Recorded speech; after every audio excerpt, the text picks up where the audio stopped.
Kanza Ayong Chong Yogo, a John Yubi, people land at Kanza Jello, Swing, Eddie Wirinali, the Kude Shuamana, Vizadi. No? That I never the Tagraga Shintare. Yada Bana Wirena, Bagada Hoti Dona, Gavana Wirena, Obizadi. Daya, that did Ramana Pudamano, Padovi, Obizadi, the Namana, Dinabi, Siriamana, Trinabi. Rizana Mana, Winanabi, Obizadi, Pada, Bisamegi, Yewa Breganadi. Yada Jan Yogi Bogo Idana, Wirena Kanzamu Wirenadi, Bagada, Tishadi, Hoti P. Doto Yogi Bogo di Givala Wirena, what Wirena, Dalena, Obizadi, Piboni, the Gamaho. Bana Hodoga, Daya Wirena, Wirena, that into the Goa. Riva Ramana to Ayongo Valley and Lugomana, Kanzaya Nido. Riva Ramana to Ayongo Valley and Puda, Mana, Duty, Chia, Afi, Piboyada, Padobi, Pada, the Adi, Obizadi, Piboy, Nevi. There's an amana to Ayongo Panda, the Adi, Obizadi, Piboy. There's an amana to Ayongo Panda, the Dinabi, Dinadi, Obizadi, Piboy, Nevi. Silia Mana to Ayongo, Mimi say, go Yoga on, lows or they don't have the Sinabi, Sinadia, Obizadi, Piboy, Nevi. Reason Amana to Ayongo Bancha Didado. Winya Nabi Adize, Winyan de Ali, Obizadi, Piboyoni, Idi, Ido Salon by you. Pada Bisamagi, Pada Bisamaga, Yado Gogan, and Breganadi, Benzi, Wanyan Bancha, you eat. Bogo Jayatana, Kanzaja, Wirinali, Bolavi, Bolare, Chinkamar. Togo Hang, Wirina, the Ude of Benina Makinemu. Wirina that the Chinidam Hodi, Wirinane, Adu, Shendra Vido. The Ayongo, 20 Chia Api, Chibola, Padalele Sinide, Padalele Pibonide. The Ayongo, Mada that de, Dinalele Pibonide, Uma Yubayon Sujazet, no? Huwe and even Wave, the deal of Madanide, Dinalele, Pibonide. The Yubayon board, Mimi, Taka, Yaudo on Sloso, they don't need Sirina so that the Ali Pibonide. The Yubayongo by main charge, go web, did that the winning so that the other people needed. So Vido. Nalone by Vido. Pada, Wirena, Dinya, Sirena, winning, Bound of Nakune, Nago. Adding Nago, Pada Bismaga, Dia, Uzun Sabinega Kore. Adding Pada Bismaga, Dia, Nago Longo, by Chabi, Yane, Yuba, Yane, the on Loba. Wirena the Kude, and Quabi Machuvan, Hopla. No? Wirena Tesare Bogo. Come in the Fada Bismagadia, Nava, Bajam Java, Dugo, Brana, Nilo, Papa, no? Janet said they let you have killed. Though the Fada Bismagadia, Nava, buying Janet said they shoot at a tell you, whether it's Yadman and Chingalay, whether no? Bajam Brana, Niapi, Johnny, Deluma. Any Fada Bismagadia, Nava should be by me solution, Paloamle. Fada Bismagadia, Nago, Daddy, Yaniamana from Hobu. So, Ime Pada Bisamaga, Nedi Daddy, Ubadare, Udonedi Daddy, Bazanadi, Toto Yogi Hani, Ime Pada Bisamaga, Ipada Bisamaga, Diadodi, King of Ediago, Nedi Daphne, with Pibon, Nidagondani, Idi, Ido Ubadare, Susan Singela Disido, Wood Tongue to Yogo, Nedi Daddy, Miu Nijago, Ihuye, Bazanadi, Gueva, Diliroi. Ipada Bisamaga, Diadi, Bema, Miki, the Lel, Duga Lady, Didi Chaji. I didn't know Susan singing G like the Aka, or the Pada Bismaga, the Adiha, would do Yodigo, maybe Chinita, Vala, so we got with it. Oh, simple thing out of it. Nothing, no? Pada Bismaga, Diago, never did shoot it. Never need the Pada Bismaga, Diadi, Bema, Miki, the Resago, G. G like the Aka, would do Yodigo, Miki, the Desra, got with it. You know, what to use a ballet that Yobia will do, no? What to Nama Greza Gaya, what to Nama, what to Midiga Greza Gaya, Greza Gaya, the what to Sura Greza Gaya, Yora. Nalevla, Malay, no? Nale on Tabi Simia. No Atado Buddha Rubani, Ubada Rubaniza. Don't talk Greza Gaya, Huni, Atado Diego Akin. Buddha Rubani, Seva Budio Levado Lago, Ubada Rubanisa, Ubada Yodo Lagondi. Oh. Greza Gaya, Kosura, Bama Pubabu, Budio Levalo Kore, Taji Levaye, He Taji Levago, Midway Chiponi, Ubada Yodi, Edago, Yodava. Hogla. Taje Pada Bismaga Diaria, Bema Pipini, ဝတ္ထုယုတ်ကိုမှီဖြစ်တယ်ဝတ္ထုယုတ်ဆိုတာဘာလဲကရဇကာယဆိုတာဘာလဲဘူရိယုတ်ဥပါဒာယုတ်ကဲဘူရိယုတ်ဆိုတာဘာလဲဓာတ်ကြီး၄ပါးဆိုတာကဘာလဲပထဝီအာဘောဒေဇောဝါယုတ်နော်ဥပါဒာယုတ်ဆိုတာကအဲ့ဒီဓာတ်ကြီး၄ပါးကိုမှီတွယ်ဖြစ်ပေါ်နေတဲ့ယုတ်တရားတွေယုတ်အစစ်လည်းရှိတယ်ယုတ်အတုတွေလည်းရှိတယ်အလုံးပေါင်းလိုက်မယ်ဆိုလို့ရှိရင်ယုတ်20နဲ့ရှင်မျိုးဟုတ်ပါလားဖတ်တပစ္စမကတရားတွေကဘယ်မှာမှီဖြစ်နေတယ်လဲမင်းယုတ်28ပါးကိုမှီဖြစ်တယ်လို့အကျမ်းအဖြစ်ပြောနိုင်နော်အချောအဖြစ်ပြောကြဆိုရင်တော့ပုံစံတစ်မျိုးနဲ့ပြောရဘယ်လိုပြောရမလဲအဘိဓမ္မာနည်းအရတိတိကျကျပြောကြဆိုလို့ရှိရင်နာတရားလေးတွေဖတ်တပစ္စမကတရားတွေမှီဖြစ်တာကမျက်စိအကြည်နားအကြည်နှာခေါင်းအကြည်လျှာအကြည်ကိုယ်အကြည်နော်နှလုံးလို့ခေါ်တဲ့ဟရိယဘယ်နှခုရှိလဲ6ခုအဲ့ဒီ6ခုကိုမှီပြီးဖြစ်တယ်ဒါပေမဲ့လို့သုတ်တန်ဤအရာလက်တွေ့တရားအထုတ်တဲ့ယောဂီပုဂ္ဂိုလ်ဟာအဲ့ဒီမျက်စိအကြည်လေးတစ်ခုတည်းကွက်ပြီးရှုလို့မလွယ်ဘူးနော်စအထုတ်တဲ့ယောဂီပုဂ္ဂိုလ်ဆိုရင်ဘိုးခက်မျက်စိအကြည်လေးကိုဖမ်းပြီးမြင်အောင်ဉာဏ်မျက်စိနဲ့သိယူစမ်းမှကြည်စမ်းမှဆိုရင်ကြည့်လို့မြင်ဖို့သိခက်တယ်နားအကြည်လေးကိုသိအောင်ရှုစမ်းမှဆိုရင်လည်းရှုဖို့သိခက်တယ်နော်အဲ့ဒီလိုခက်ခဲနေတဲ့အတွက်ကြောင့်သုတ်တန်ဤအရာကတော့ဘူရိယုတ်ကိုအခြေခံရနော်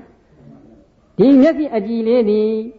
မျက်စိအကြည်လေးတစ်ခုတည်းတင်ကွက်မဖြစ်ဘူးနားအကြည်ဟာလည်းနားအကြည်လေးတစ်ခုတည်းတင်ကွက်မဖြစ်ဘူးနှာခေါင်းကြည်လျှာကြည်ကိုယ်ကြည်တွေလည်းအကြည်ဓာတ်ကလေးတက်တက်တင်ကွက်ပြီးဘယ်တော့မှဖြစ်လို့မရဘူးဘာကိုမှီဖြစ်ရလဲဆိုရင်တော့ဘူရိယုတ်လို့ခေါ်တဲ့ဓာတ်ကြီး၄ပါးကိုမှီဖြစ်ရတယ်ဓာတ်ကြီး၄ပါးကိုမှီဖြစ်ရတော့ဓာတ်ကြီး၄ပါးဟာယောဂီဉာဏ်မှာထင်ရှားလွယ်တယ်ထင်လွယ်တယ်မြင်လွယ်တယ်ရှုရင်သိနိုင်တယ်ဉာဏ်ဖြင့်ယူရင်လည်းသိနိုင်တဲ့သဘောရှိအဲ့ဒီလိုရှိခြင်းကြောင့်ဓာတ်ကြီး၄ပါးကိုပြည်တယ်ပြီးတော့ရှေးဥစွာအထောက်ရပါလ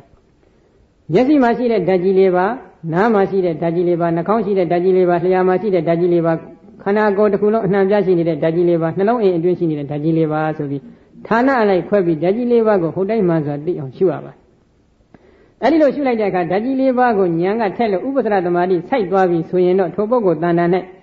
မိမိမျှော်လင့်နေတဲ့ဒီအကြည်ဓာတ်ကလေးလည်းပေါ်လာတယ်ထိုအကြည်ဓာတ်နဲ့တကွအာကာသလို့ခေါ်တဲ့ကွက်လက်ရုပ်ကလေးတွေလည်းသွားတွေ့တယ်နော်အတုံးအခဲတွေပျောက်ပြီးတော့အမှုံမွားလေးတွေဖြစ်ပြီးအကြည်ဓာတ်ကလေးနဲ့တကွဓာတ်ကြီး၄ပါးကိုမြင်ပြီဆိုလို့ရှိရင်တော့မျက်စိမှာရှိတဲ့ရုပ်တရားတွေကိုရှုတာကိစ္စပြီးတော့ဖြစ်သွားပြီတဲ့နော်ခန္ဓာကိုယ်တစ်ခုလုံးရှိတဲ့ရုပ်တွေလည်းဆရာသမားနဲ့သာချင်းကပ်ပြီးလေ့လာလိုက်ရင်တော့ရုပ်28ပါးရှုတဲ့ကိစ္စလွယ်လွယ်လေးနဲ့ပြီးသွားတယ်အကြည်ဓာတ်ကိုတွေ့ရမယ်အာကာသကိုတွေ့ရမယ်ဓာတ်ကြီး၄ပါးကိုတွေ့ရမယ်ဟုတ်ပလားဒါကြောင့်မြတ်စွာဘုရားမဟာယာဝလောဝါဒသုတ်တံမှာဆိုလို့ရှိရင်တော့ဓာတ်ကြီး၄ပါးနဲ့အာကာသဓာတ်ကိုမြင်အောင်ရှုဖို့လောက်ပဲနီးညွှန်ပေးတယ်နော်ဘာဖြစ်လို့လဲအာကာသဓာတ်ပေါက်သွားပြီးကွက်လက်ယုတ်ကလကလေးတွေတစ်ခုနဲ့တစ်ခုကွဲကွဲပြားပြားတိသွားပြီးပြီဆိုရင်တော့ထိုပုဂ္ဂိုလ်ဖို့ဉာဏ်နဲ့ယုတ်တရားရှုမှုကိစ္စဒီပြီးတော့နီးနီးဖြစ်သွားပြီနော်ဒီတော့မျက်စိမှာရှိတဲ့ဓာတ်ကြီး၄ပါးကိုအရင်သိအောင်ရှုပြီးတဲ့အခါဓာတ်ကြီး၄ပါးကိုမှီတွယ်ဖြစ်ပေါ်နေတဲ့အာကာသတို့အကြည်ဓာတ်တို့ကိုလည်းသိအောင်မြင်အောင်ရှုဉာဏ်နဲ့ယုတ်တရားတွေကဝဏခန္ဓာရတ္တဩဇာစတဲ့ယုတ်တရားလေးတွေဇီဝိတလို့ခေါ်တဲ့ယုတ်တရားလေးတွေပဲနော်အဲ့ဒီယုတ်တရားလေးတွေကိုလည်းသိအောင်မြင်အောင်ဆရာသမားနဲ့ချင်းကလေ့လာပြီးရှုပြီတော့နော်ရှုလိုက်တဲ့အခါမှာခုနကပြောပြီးပြီဖတ်တပစ္စမကတရားတွေကဘယ်မှာမှီဖြစ်တယ်လဲဝတ္ထုယုတ်မှီဖြစ်တယ်ဒီတော့ခုဝတ္ထုယုတ်ကပြောလိုက်တော့ဌာနအနေနဲ့ခွဲပြောကြဆိုရင်ဝတ္ထုယုတ်ဘယ်နှမျိုးရှိလဲ6မျိုးနော်မျက်စိအကြည်နားအကြည်နှာခေါင်းအကြည်လျှာအကြည်ကိုယ်အကြည်နှလုံးမျက်စိမှာရှိတဲ့ဘူရိယဥပါဒာယုတ်နားရှိတဲ့ဘူရိယဥပါဒာယုတ်နှာခေါင်းမှာရှိတဲ့ဘူရိယဥပါဒာယုတ်လျှာမှာရှိတဲ့ဘူရိယဥပါဒာယုတ်နော်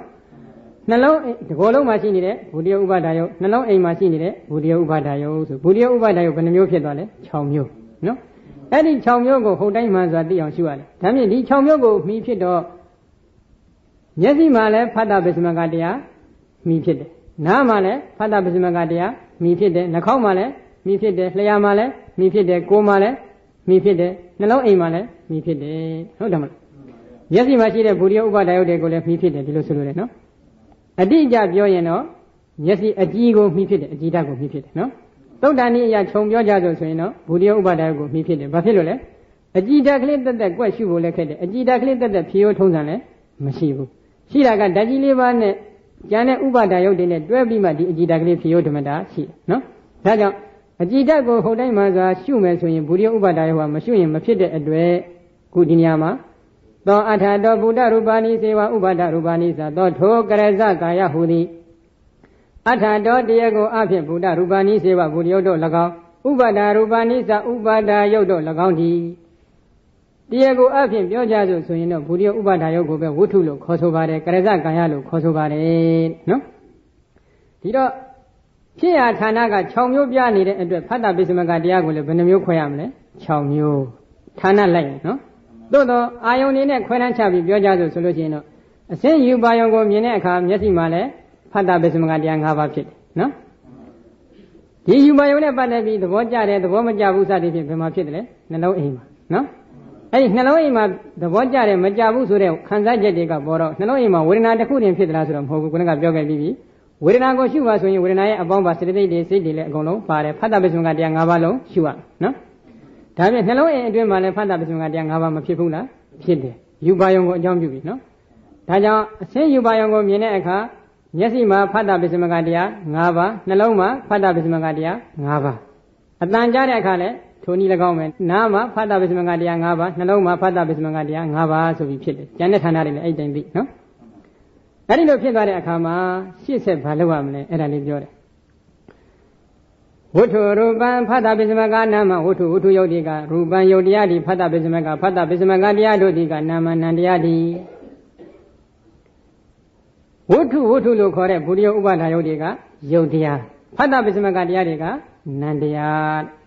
ဤကယုတ်တရားဤကနံတရားဆိုပြီးအဲ့ဒီမှာယုတ်နာကိုပိုင်းခြားပါနော်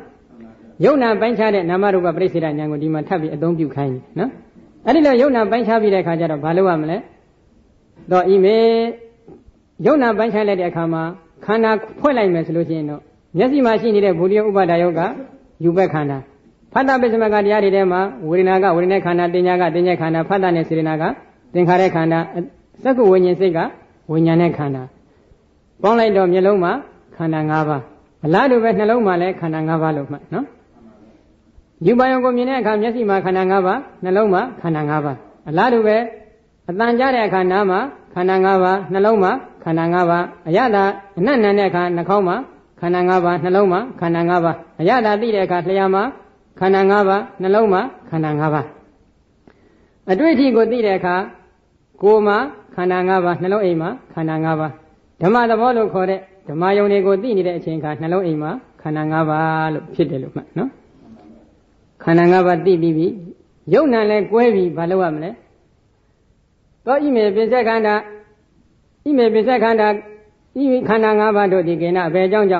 ဥပ္ပိစ္စတိဖြစ်ပေါ်၍နေပေတည်းဣတိသောဥပဒါရင်တော်စူးစမ်းဆင်ခြင်လက်သည်ရှိသောဣမေပိစ္ဆခန္ဓာဤခန္ဓာ5ပါးတို့ဒီကိဟေတုကအဘယ်အကြောင်းတရားရှိကုန်သည်ဣတိသောဥပဒါရင်တော်စူးစမ်းဆင်ခြင်လက်သည်ရှိသောအဝိဇ္ဇာတိဟေတုကတိအဝိဇ္ဇာစာသောအကြောင်းတရားရှိဟု၍ပဇာနာတိသိပေတော့ဤဒီခန္ဓာ5ပါးဟာဘယ်လိုအကြောင်းတရားကြောင့်ဖြစ်နေတယ်လဲဆိုပြီးအကြောင်းတရားတွေကိုလှမ်းမြော်ပြီးကြည့်တယ်အဲ့ဒီလိုကြည့်လိုက်တဲ့အခါအဝိဇ္ဇာသင်္ခါရတဏှာဥပါဒံကံစတဲ့အကြောင်းတရားတွေကြောင့်ဒီခန္ဓာ5ပါးတွေဟာဖြစ်ပေါ်နေရတယ်လို့ဟုတ်တိုင်းမှဆိုတော့သိတယ်ပြည့်စရာပရိက္ခညာနော်အဲ့ဒီလိုသိပြီးတဲ့အခါကျတော့မှဘာလုပ်ရသလဲ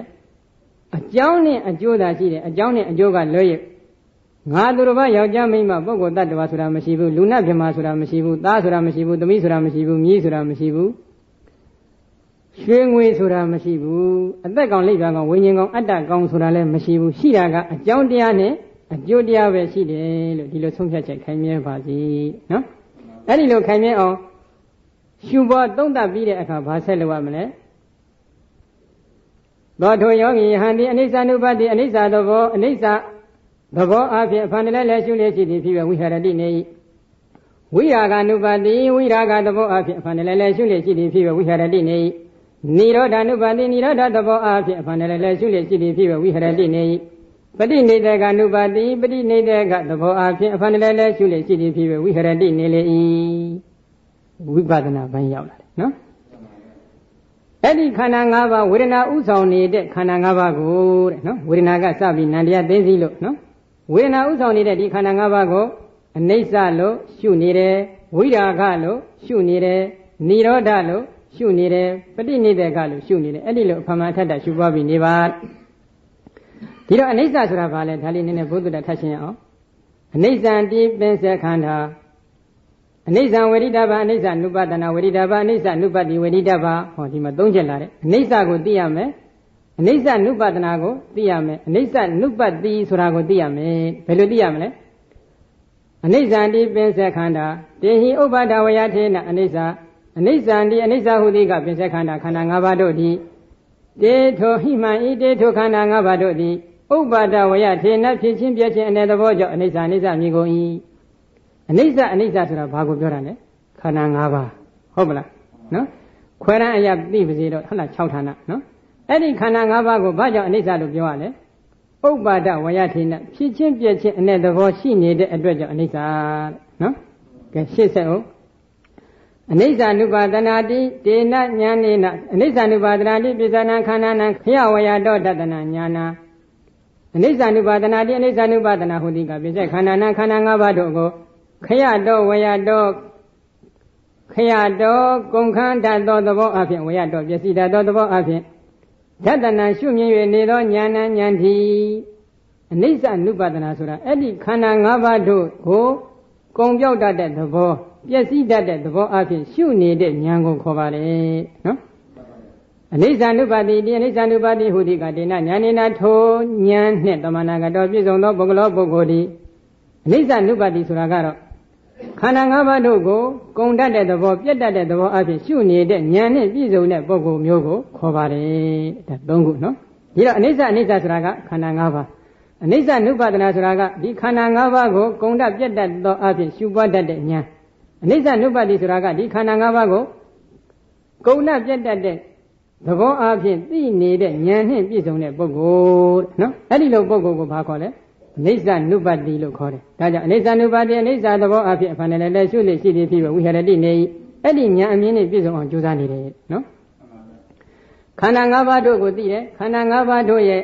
အကြောင်းတရားတွေကိုလည်းသိတယ်အကြောင်းတရားနဲ့တကွဒီခန္ဓာ၅ပါးတို့ကိုကုန်တတ်ပြတ်တတ်တဲ့သဘောအဖြစ်သိတဲ့ဉာဏ်အမြင်နဲ့လည်းပြည့်စုံအောင်ကြိုးစားနေတယ်နော်ဒါကိုအနိစ္စ ानु ပါတိဝိဟရတိကဲနောက်တစ်ခုဝိရာဂ ानु ပါတိဝိရာဂသဘောအဖြစ်အဖန်လည်းလည်းရှုလေရှိသည်ဖြစ်ဝိဟရတိနေခန္ဓာ၅ပါးအပေါ်မှာဝိရာဂသဘောအဖြစ်နဲ့အဖန်လည်းလည်းရှုပြီးနေတယ်ဘယ်လိုနေတယ်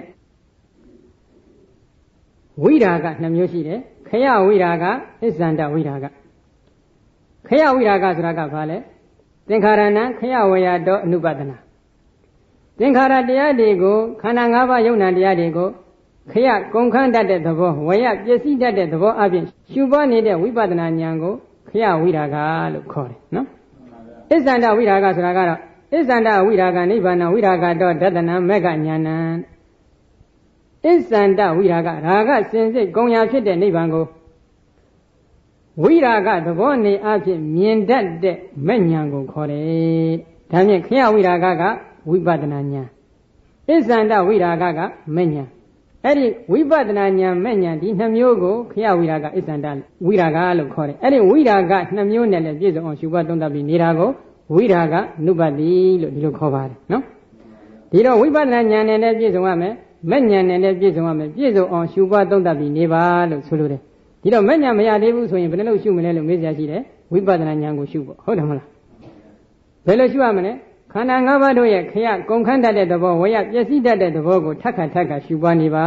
အဲ့ဒီလိုရှုပွားနေရင်ဝိရာဂ ानु ပါတိပုဂ္ဂိုလ်ဖြစ်ပါတယ်နော်ကဲနောက်တစ်ခုနိရောဓ ानु ပါတိဝိဟရတိနိရောဓ ानु ပါတိနိရောဓသဘောကိုနိရောဓသဘောအပြင်ဖန်တယ်လည်းရှုလေရှိသည်ဖြစ်ဝိဟရတိနေ၏နိရောဓသဘောအပြင်လည်းခန္ဓာ၅ပါးအပေါ်မှာရှုပွားပြီးနေပါနိရောဓကလည်း2မျိုးရှိတယ်ခယနိရောဓအစ္ဆန္ဒနိရောဓခယနိရောဓဆိုတာကခန္ဓာ၅ပါးတို့ကိုကုန်တတ်ပြတ်တတ်တဲ့အနေအချင်းသိနေတဲ့ဝိပဿနာဉာဏ်အစ္ဆန္ဒနိရောဓဆိုတာကရာဂစင်စစ်ကုန်ရာဖြစ်တဲ့နိဗ္ဗာန်ကိုဝိရာဂသဘောအဖြစ်နိရောဓသဘောအဖြစ်သိနေမြင်နေတဲ့မဲ့ဉာဏ်ကိုခေါ်တယ်နော်အဲ့ဒီဝိပဿနာဉာဏ်မဲ့ဉာဏ်2မျိုးနဲ့ပြည့်စုံအောင်ရှုပွားသုံးသပ်ပြီးနေပါဒီတော့ဒီနေရာမှာနိရောဓဆိုတာကချုပ်တဲ့သဘောတော့မှန်တယ်နော်ချုပ်တာကဘာတွေချုပ်တာကိုဒီမှာပြောလို့ရင်လေခန္ဓာ၅ပါးချုပ်တယ်ဟုတ်ပလားခန္ဓာ၅ပါးချုပ်တာကဘယ်ပုံပဲနည်းချုပ်လဲဝိပဿနာဉာဏ်ခိုက်မှာခရကုန်တတ်တဲ့အနေဝရပြတ်တတ်တဲ့အနေနဲ့ချုပ်တာကိုပြောတယ်နော်လုံးမဖြစ်တာကိုပြောတာမဟုတ်ဘူးနော်ခန္ဓာ၅ပါးလုံးမဖြစ်တဲ့အချိန်ရလို့တော့ဒီလူပြေမှာမရှိကောင်းဘူးနော်ခန္ဓာ၅ပါးကဖြစ်နေတဲ့သဘောပဲနော်လူပြေမှာမရှိကောင်းဘူးဆိုတော့ဇာကနည်းနည်းလေးတော့လွန်တယ်လို့ဖြစ်သွားမယ်နော်နဲ့ဖြစ်တဲ့အချိန်လေးတချို့ခန္ဓာပေါ့၅ပါးလုံးမဟုတ်တော့တချို့ခန္ဓာမဖြစ်တာလေးနည်းနည်းပါးရှိတယ်အဲ့ဒါကဘယ်လိုလဲဆိုရင်တော့နိရောဓသမဘဝင်စားတော်မူတဲ့အနာဂံယဟနာပုဂ္ဂိုလ်များဘုရားရှင်များပြစ္ဆေကဗုဒ္ဓများနော်နိရောဓသမဘဝင်စားတော်မူတဲ့အချိန်ခါမှာစိတ်တွေစေတသိက်တွေအလုံးချုပ်သွားတယ်စိတ်စေတသိက်ချုပ်ခြင်းကြောင့် ဝိညာဉ်ခန္ဓာတင်ညက်ခန္ဓာသင်္ခါရခန္ဓာဝိညာဉ်နဲ့ခန္ဓာဆိုတဲ့နာခန္ဓာ၄ပါးချုပ်သွားတယ်နော်စိတ်စရတိတွေချုပ်ခြင်းကြောင့်စိတ်ကြောင့်ဖြစ်တဲ့ယုတ်တရားတွေလည်းချုပ်တယ်စိတ်ကြောင့်ဖြစ်တဲ့ယုတ်တရားတွေချုပ်တော့ကြံတဲ့ကံကြောင့်ဖြစ်တဲ့ယုတ်ဥတုကြောင့်ဖြစ်တဲ့ယုတ်ဟာရကြောင့်ဖြစ်တဲ့ယုတ်အဲ့ဒီယုတ်၃မျိုးတော့ကြံတယ်ရူပခန္ဓာတစ်စိတ်တစ်ဒေသတော့ကြံတယ်နော်အဲ့တော့ခန္ဓာချုပ်နည်းသည်ရူပခန္ဓာတစ်စိတ်တစ်ဒေသသာချုပ်ပြီးနာခန္ဓာ၄ပါးချုပ်တဲ့နည်းမျိုးတော့ရှိတယ်နော်ဘာမှမဖြစ်သောချုပ်ခြင်းမျိုးဆိုတာကတော့မရှိဘူးနော်အဲ့ဒါဒီနေရာမှာခုဆိုလိုတာကတော့ဝိပဿနာဉာဏ်အခိုက်မှာတော့ခရဝရသဘောခန္ဓာ၅ပါးတို့ဤကုန်ခန့်တတ်တဲ့သဘောပျက်စီးနေတဲ့သဘောကိုမြင်အောင်ရှုပါအဲ့ဒီလိုရှုခဲ့တော့ဉာဏ်တွေကဝိပဿနာဉာဏ်တွေကရင့်ကျက်ခဲ့ရင်တစ်ချိန်မဲ့ဉာဏ်ဆိုတာပေါ်လာမယ်အဲ့ဒီမဲ့ဉာဏ်ပေါ်ခဲ့ရင်အစ္ဆန္ဒនិရောဓခေါ်တဲ့နိဗ္ဗာန်ကိုသွားမြင်မယ်အစ္ဆန္ဒនិရောဓခေါ်တဲ့နိဗ္ဗာန်ကိုမြင်တဲ့အခါမှာမဲ့ဉာဏ်ပေါ်လာမယ်အဲ့ဒီမဲ့ဉာဏ်ကိုအစ္ဆန္ဒဝိရာဂလို့ဒီလိုခေါ်တယ်နော်လုံးလုံးချုပ်သွားတာမျိုးတော့မဟုတ်ဘူးနော်ကဲနောက်တစ်ခုပြောဦးမယ်ရှေ့ဆက်ပြီးဘာလုပ်ရမလဲပဋိနိဒေကာနုပါတိဝိဟရတိပဋိနိဒေကာနုပါတိပဋိနိဒေကာသဘောအဖြစ်ဖန်တယ်လဲရှုလေရှိသည်ဖြစ်ဝိဟရတိနေ၏ပဋိနိဒေကာကလည်း2မျိုးရှိပြန်တယ်ပဋိနိဒေကာဆိုတာဘာကိုပြောတာလဲဆိုရင်တော့ပဋိနိဒေကောတိဝတ္တကောဝတ္တကလို့ပြောတာဝတ္တကဆိုတာကဘာလဲဆိုရင်စွန့်လွတ်တဲ့သဘောနော်စွန့်လွတ်တဲ့သဘောဆိုရင်စွန့်လွတ်တဲ့သဘောကလည်းဘယ်နှမျိုးရှိလဲဆိုရင်2မျိုးရှိတယ်ပရိစ္ဆေသနဝတ္တကောပက္ခန္တနဝတ္တကောဆိုပြီး2မျိုးရှိတယ်ပရိစ္ဆေသနဝတ္တကဆိုတာကဝိပဿနာဉာဏ်ကိုလည်းပြောတယ်နော်ပက္ခန္တနဝတ္တကဆိုတာကမဉာဏ်ကိုပြောတယ်ဒါတနည်းလို့မှတ်နော်ပရိစ္ဆေသနဝတ္တကဆိုတာကဝိပဿနာဉာဏ်ကိုဘယ်လိုပြောလဲဆိုရင်ဝိပဿနာဉာဏ်အခိုက်မှာခုနကဥစဉ်ပြောခဲ့တဲ့အတိုင်းခန္ဓာ၅ပါးယုံနာတရားတွေကိုအနိစ္စဒုက္ခအနတ္တမြင်အောင်ရှုပါသုံးသပ်လိုက်တဲ့အချိန်အခါမှာအနိစ္စဒုက္ခအနတ္တအချက်တွေကိုကွက်ကွင်းကွင်းရှင်းရှင်းလင်းလင်းသိနေတဲ့အခိုက်တဏှာဆွဲမာနဆွဲဒိဋ္ဌိဆွဲတွေတရင်္ဂါအပြင်ပြုတ်သွားတယ်နော်တရင်္ဂါအပြင်တဏှာဆွဲမာနဆွဲဒိဋ္ဌိဆွဲတွေပြုတ်သွားတဲ့အတွက်ဝိပဿနာဉာဏ်အခိုက်မှာကိလေသာတွေကိုတရင်္ဂါအပြင်ဆွန့်လွတ်လိုက်တယ်ဟုတ်ကလားကိလေသာတွေတရင်္ဂါအပြင်ဆွန့်လွတ်နေတဲ့အတွက်ဒီကိလေသာကိုအခြေခံပြီးဖြစ်ရမယ်ကံတရားတွေနောက်ထပ်ဖြစ်သေးလားမဖြစ်ဘူးကိလေသာရှိမှစေတနာဒီကံအရာတည်တယ်နော်ကိလေသာတွေမဖြစ်တော့ဘူးတဏှာမာနဒိဋ္ဌိတို့မဖြစ်တော့ဘူးဆိုလို့ရှိရင်ဒီစေတနာဟာလည်းကံအရာမှာမတည်ဘူးကံမရှိဘူးဆိုလို့ရှိရင်နောက်ထပ်ဒီကံကြောင့်ဖြစ်ပေါ်မဲ့ခန္ဓာ၅ပါးရအောင်မလားမရဘူးဒါကြောင့်ကိလေသာကိုလည်းတရင်္ဂါအပြင်စွန့်တယ်ကိလေသာရှိလို့ဖြစ်ရမဲ့ခန္ဓာ၅ပါးကိုလည်းတရင်္ဂါအပြင်စွန့်တယ်အမြဲတော့မစွန့်နိုင်သေးဘူးနော်ဒါကြောင့်ဝိပဿနာဉာဏ်ကိုပရိစ္ဆာကဝတ္တကလို့ခေါ်တယ်နော်ကဲနောက်တစ်ခုပြောဦးမယ်မဲ့ဉာဏ်ကိုတော့ဘာဖြစ်လို့ပက္ခန္တနာဝတ္တကလို့ခေါ်လဲဆိုရင်တော့နိဗ္ဗာန်ဘက်ကိုပြေးကပ်တဲ့အတွက်ကြောင့်မဲ့ဉာဏ်ကိုပက္ခန္တနာဝတ္တကလို့ခေါ်တယ်တနည်းအားဖြင့်ဝိပဿနာဉာဏ်ကိုပရိစ္ဆာကဝတ္တကမဲ့ဉာဏ်ကိုပရိစ္ဆာကဝတ္တကလည်းခေါ်တယ်ပက္ခန္တနာဝတ္တကလည်းခေါ်တယ်ဘယ်လိုကြောင့်လဲဆိုရင်တော့မဲ့ဉာဏ်အခိုက်မှာကိလေသာတွေခန္ဓာတွေကိုအကျွမ်းမဲ့ပယ်တတ်လိုက်တယ်နော်မဲ့ဉာဏ်ကကိလေသာဟူသည်များကိုအကျွမ်းမဲ့ပယ်တတ်တယ်ဝိပဿနာဉာဏ်ကတရင်္ဂါအဖြစ်ပယ်တတ်တယ်မဲ့ဉာဏ်ကသမုတ်စေတအနေနဲ့ကိလေသာဟူသည်များကိုအကုန်လုံးပယ်တတ်တယ်မဲ့ဉာဏ်ကကိလေသာတွေကိုအလုံးပယ်တတ်လိုက်တဲ့အတွက်ကိလေသာရှိရင်ဖြစ်ရမယ့်ကံတရားတွေလည်းမဖြစ်တော့ဘူးကံမရှိဘူးဆိုလို့ရှိရင်ကံကြောင့်ဖြစ်ရမယ့်ခန္ဓာ၅ပါးလည်းမရှိတော့ဘူးနော်အကျွမ်းမဲ့ပယ်တတ်တယ်ဒါကြောင့်မဲ့ဉာဏ်ဒီကိလေသာနဲ့ခန္ဓာကိုအကျွမ်းမဲ့ပယ်စွန့်တဲ့အတွက်ကြောင့်ပရိစ္ဆာကဝတ္တကလည်းမှန်တယ်နိဗ္ဗာန်ဘက်သို့ပြေးကပ်တဲ့အတွက်ကြောင့်ပက္ခန္တနာဝတ္တကလည်းမှန်တယ်အဲ့ဒီဝိပဿနာဉာဏ်မဲ့ဉာဏ်ကြီးနဲ့ပြည့်စုံအောင်ရှုပွားနေတာကိုပဋိနိဒေကာနုပါတိလို့ခေါ်ပါတယ်နော်ဒါကိုမြတ်စွာဘုရားကဘာဟောလဲပြန်ပေါင်းပြောမယ်သောထိုယောဂီယာနိအနိစ္စ ानु ပါတိအနိစ္စသဘောအဖြစ်ဖန်တယ်လဲရှုလေရှိသည်ဖြစ်ဝိဟရတိနေ၏ဝိရာဂ ानु ပါတိဝိရာဂသဘောအဖြစ်ဖန်တယ်လဲရှုလေရှိသည်ဖြစ်ဝိဟရတိနေ၏နိရောဓ ानु ပါတိနိရောဓသဘောအဖြစ်ဖန်တယ်လဲရှုလေရှိသည်ဖြစ်ဝိဟရတိနေ၏ပဋိနိဒေကာ ानु ပါတိပဋိနိဒေကာသဘောအဖြစ်ဖန်တယ်လဲရှုလေရှိသည်ဖြစ်ဝိဟရတိနေလေ၏နေပြီးတော့ဘာဖြစ်တာလဲသောအနိစ္စ ानु ပါတိဝိဟရံတောဝိရာဂ ानु ပါတိဝိဟရံတောနိရောဓ ानु ပါတိဝိဟရံတောပဋိနိဒေကာ ानु ပါတိဝိဟရံတောနကိဉ္စီလောကေဥပတိယတိသောထိုယောဂီဟံဒီအနိစ္စ ानु ပါတိအနိစ္စသဘောအဖြစ်ဖန်တယ်လဲရှုလေရှိသည်ဖြစ်၍ဝိဟရံတောနေလေရဲ့ဝိရာဂ ानु ပါတိဝိရာဂသဘောအဖြစ်ဖန်တယ်လဲရှုလေရှိသည်ဖြစ်၍ဝိဟရံတောနေလေရဲ့နိရောဓ ानु ပါတိနိရောဓသဘောအဖြစ်ဖန်တယ်လဲရှုလေရှိသည်ဖြစ်၍ဝိဟရံတောနေလေရဲ့ပဋိနိဒေကာ ानु ပါတိပဋိနိဒေကာသဘောအဖြစ်ဖန်တယ်လဲရှုလေရှိသည်ဖြစ်၍ဝိဟရံတောနေလေရဲ့လောကီလောက၌ကိဉ္စီတစုံတစ်ခုသောသင်္ခါရတရားကိုမျှနဥပါတိယတိ ngã âu sa hu yue tận na phiền xuyên làm mu mà chỉ đó chứ tận na rất tiêu thoát nó anh sa tập vào viraga tập vào niroda tập vào pati nideka tập vào áp phiền khả năng ngã vào đó ở mà siêu qua tông ta nidek thu yogi hang áp hộ thế giống được cụ đó tinh kharaတရားယုံနာဓမ္မtinh kharaတရားတွေအပေါ်မှာငါဟာဆိုတဲ့တဏှာဆွဲပြုတ်သွားပြီ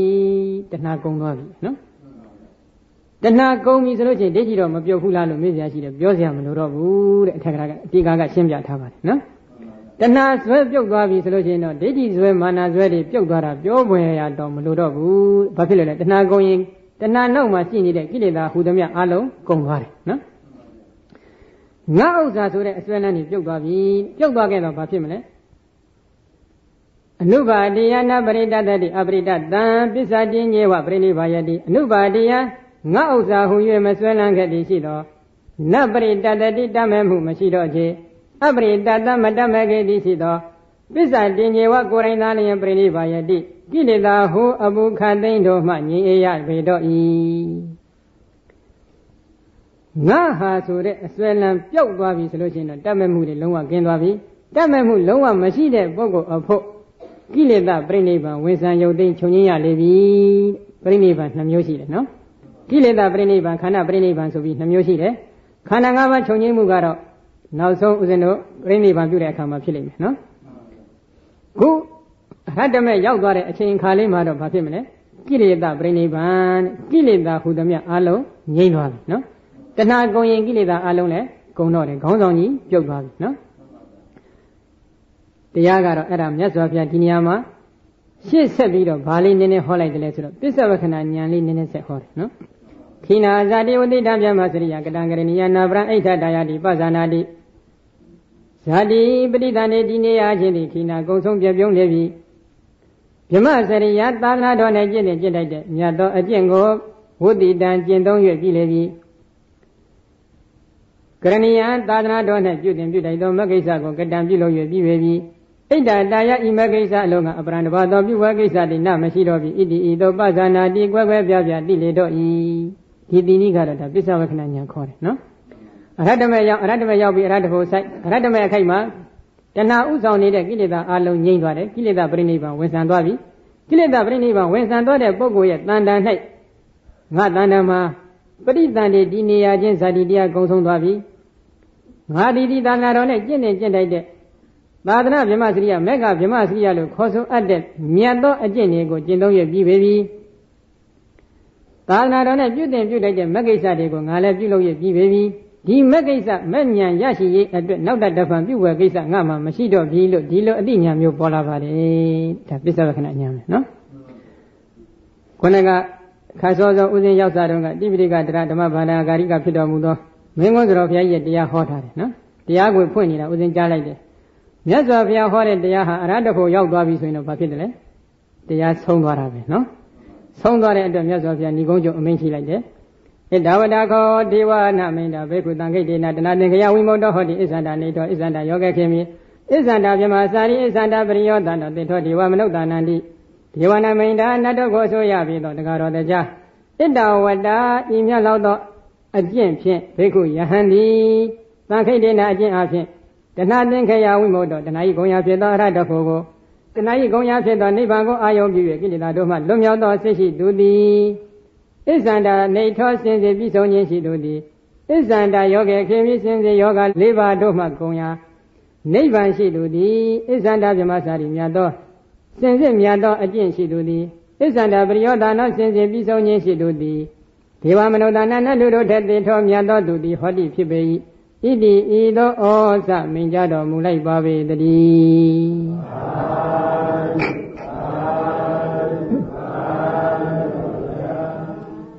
တရားမင်းကြီးကခတ်တူတို့လေးဟောပေးပါဆိုလို့ခတ်ချင်းချင်းဟောပေးပါဆိုလို့မြတ်စွာဘုရားလည်းခတ်ချင်းချင်းနဲ့ပဲဒီသုလတနာသင်္ခယသုတ်တံကိုဟောပေးတော်မူလိုက်ပါတယ်နော်ဟောပေးပြီးတဲ့အခါဘာဖြစ်လာသလဲအဲ့ဒါနောက်ဆက်တွဲကတော့ဒကာကြီးတွေဒကမာကြီးတွေနဲ့တူလားမတူလားဆက်ပြီးနားကြည့်ကြနော်ဘာဖြစ်လာသလဲဆိုတော့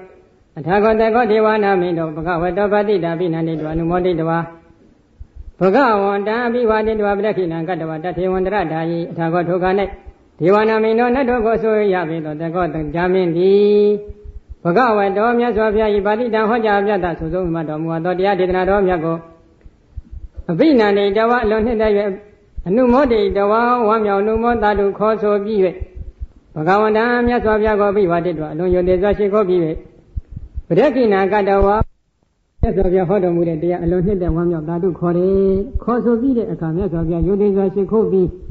မြတ်စွာဘုရားကိုပန်းစင်မိသတည်ဖြင့်ပူဇော်တက်ကပြု၍အဲ့ဒီနေရာလေးမှာပဲခက်မြန်မြန်ကွယ်ပြောက်သွားတယ်။ဘာဖြစ်လို့လဲ။ဒီရေးသိကြည့်နေတယ်။ဒီဟိုမှာစောင့်နေကြတယ်ဟုတ်တယ်မဟုတ်လား။ဒကာကြီးတွေလည်းအဲ့ဒီတိုင်းဒကာကြီးတွေလည်းဒီတိုင်းဖြစ်မလားတော့မပြောတတ်ဘူးနော်။စောင့်နေကြတဲ့အခါကျတော့သူကခက်မြန်မြန်လေးလိပြီးပြန်သွားရော။ပြန်သွားလိုက်တဲ့အချိန်ကဘာဖြစ်လာတယ်။ဒီနာခောပနာတမေနာအာတမမောမောကလနောဘဂဝတောအဝိတိရဏိဒိနောဟောတိဒီနာခောပနာတမေနာထောခါ၌အာတမမဟာမောကလနောအရှင်မဟာမောကလကိုရောမြတ်ကြီးသည်ဘဂဝတောမြတ်စွာဘုရား၏အဝိဒုရေအနိ၌နိသိနောထိုင်နေသည်ဟောတိဖြစ်ခဲ့လေသည်ရှင်မဟာမောကလကိုရောမြတ်ကြီးကမြတ်စွာဘုရားအနိမှာထိုင်နေတယ်နော်အနိဆိုတော့လည်းသိနေတာတော့မဟုတ်ဘူးနော်ဘယ်လိုဖြစ်နေလဲဆိုတော့ပုဗ္ဗယုံကျောင်းကြီးမှာကြက်တဆောင်ကြီးအပေါ်တက်ရှိတယ်ဆိုကြဆိုအခန်း900အောက်ထပ်မှာအခန်း900အလဲကောင်မှာမြတ်စွာဘုရားတရင်သုံးတော်မူရန်အတွက်ခန္ဓာကုတိတိုက်ခန်းတော်ကြီးတခုတည်တံ့ရှိပါတယ်နော်အဲဒီခန္ဓာကုတိတိုက်ခန်းတော်ကြီးရဲ့လက်ရဘက်မှာရှင်သာရိပုတ္တရာကိုရောမြတ်ကြီးတရင်သုံးပုံရအခန်းတစ်ခန်းရှိတယ်လက်ဝဲဘက်မှာရှင်မမောက္ကလကိုရောမြတ်ကြီးတရင်သုံးပုံအခန်းတစ်ခန်းဆိုပြီးအခန်း2ခန်းတည်တံ့ရှိပါတယ်အဲဒီအခန်းထဲမှာရှင်မမောက္ကလကိုရောမြတ်ကြီးကထိုင်ပြီးတရင်သုံးနေတဲ့အချိန်လို့အာယုံယူထားနော်အဲဒီလိုအချိန်ခါမှာဘာဖြစ်လာတယ်ဆိုတော့အထာခောအသမတော်မမောက္ကလနာတဧတတော်ဟိကိဏုခောတောယေခောဘဂဝတောဗာတိတံအဘိဓမ္မေသအနုဘောတိဥဒါဟုနောယန္နုနာဟံတံယခံသာနာပိယယတိဝတောယခောဘဂဝတောဗာတိတံအဘိဓမ္မေသအနုမောတိယတိဝနောတိအထာဘထုကနဲ့အာသမတော်မမောက္ကလနာတရှင်မမောက္ကလကိုရောမြတ်ကြီးသာနာ၌ဧတံဧသောပရိဝိတကောဤတော်စိတ်အကြံစီသည်ဟောတိဖြစ်ခဲ့လေသည်ကိဉ္အဟောတိအတော့ဖြစ်ခဲ့လေသည်သောယခောထိုယတကြားမင်းသည်ဘဂဝတောမြတ်စွာဘုရား၏ဗာတိတံဟောကြားပြတာဆိုဆုံးမတော်မူသောတရားဒေသနာတော်မြတ်ကိုအဘိဓမ္မေစာဉာဏ်ဖြင့်သိ၍နုမောတိကိဉ္နုခောဝမ်းမြောက်နုမောတာတုခေါ်ဆိုလေသလောဥဒ္ဒါဟုသောမဟုတ်နောအဘိဓမ္မေစာဉာဏ်ဖြင့်မသိမူ၍အနုမောတိကိဉ္နုခောဝမ်းမြောက်နုမောတာတုခေါ်ဆိုလေသလောအဟံယာတိသောယခောထိုတရားသည်ဘဂဝတောမြတ်စွာဘုရား၏ဗာတိတံဟောကြားပြတာဆိုဆုံးမတော်မူသောတရားဒေသနာတော်မြတ်ကိုအဘိဓမ္မေစာဉာဏ်ဖြင့်သဝင်၍အဘိဓမ္မေစာဉာဏ်ဖြင့်သိ၍ယတိဝါအနုမောတိဝမ်းမြောက်နုမောတန်တုခေါ်ဆိုလေသလောနောအဘိဓမ္မေစာဉာဏ်ဖြင့်မသိမှု၍ယတိဝါအနုမောတိဝမ်းမြောက်နုမောတန်တုခေါ်ဆိုလေသလော